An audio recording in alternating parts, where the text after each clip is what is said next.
sen, ruhumla canımla her an mənimsən. Sən mənim tək mələyimsən, həm ayım ulduzum, həm günəşimsən.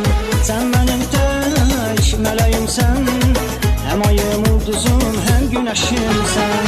Hara baxsan görünür gözümə gözəlliyin, səndən ayrı kimsəni ürəkdən sevər miyim? Hara baxsan görünür gözümə gözəlliyin, səndən ayrı kimsəni ürəkdən sevər miyim?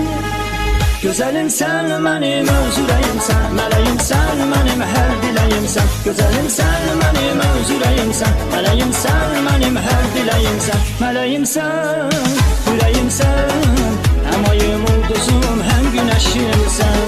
Mələyimsən, ürəyimsən, həm ayım ulduzum, həm günəşimsən.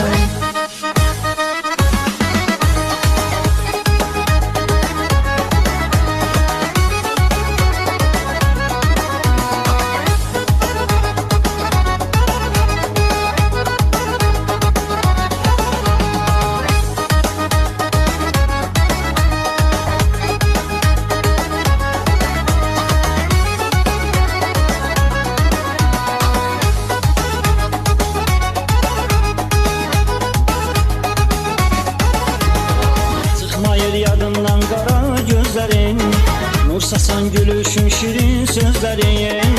Sənə bir şeir yazıb nəğmə söylədim. Sən mənim tək mələyimsən, həm ayım ulduzum, həm günəşimsən. Sən mənim tək mələyimsən, bir ömür solmayan tər çiçəyimsən.